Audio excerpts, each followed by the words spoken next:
Guys মাশাআল্লাহ আজকেও আরেকটা নতুন ভিডিও আপনাদের মাঝে শেয়ার করব। তো আজকে করছি আবারও, এটা হচ্ছে মূলা ভর্তা। মূলাটা রান্না করে খাওয়া যায় না, মানে গন্ধ লাগে, যার কারণে আমরা এভাবে ভর্তা করে খাচ্ছি।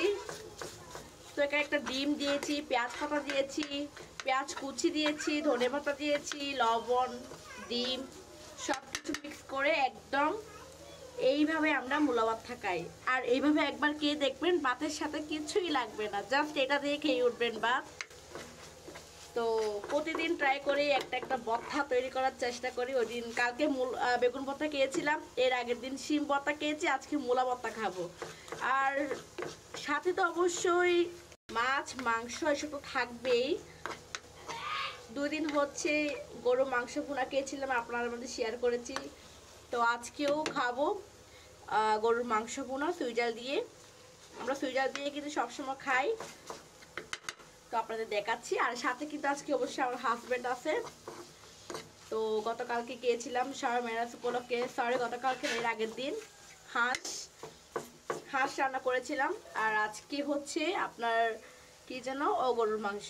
তো লুকটা কেমন হচ্ছে বলবেন। এটা একদম আরও চামচ দিয়ে এভাবে গলে ফেলবো, যাতে মূলাটা শক্ত না থাকে। আগে থেকে তো সিদ্ধ করে রেখেছি মূলাটা, তারপরও এভাবে করবেন, চামচ দিয়ে এভাবে করলে আরও একদম গলে যাবে।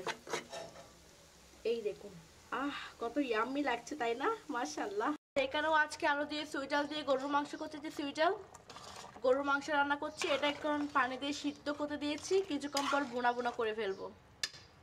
আর এখানে আবারও সেই সবজি ফুলকপি দিয়ে শিম দিয়ে, আজকে জাস্ট ফুলকপি আর শিম, আর কিছুই দিই না। এখানে চিনিগুড়া চাউলের ভাত রান্না করেছি। তো আজকের খাবার হচ্ছে দুপুরের জন্য এগুলাই। সবজি হচ্ছে ফুলকপি দিয়ে শিম, আর মাংস গরুর মাংস চুইঝাল দিয়ে আলু দিয়ে, তারপর এখানে মূলা ভর্তা। আজকে আমার এই মূলা ভর্তা আমার হাজব্যান্ড খেয়ে বলবে না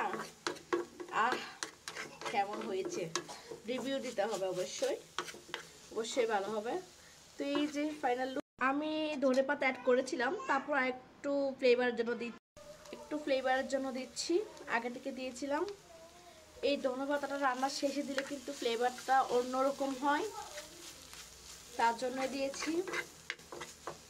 আর আমার মতে এভাবে কারা কারা ভর্তা পছন্দ করেন অবশ্যই কমেন্ট বক্সে এক্ষুনি কমেন্ট করে জানিয়ে দিবেন।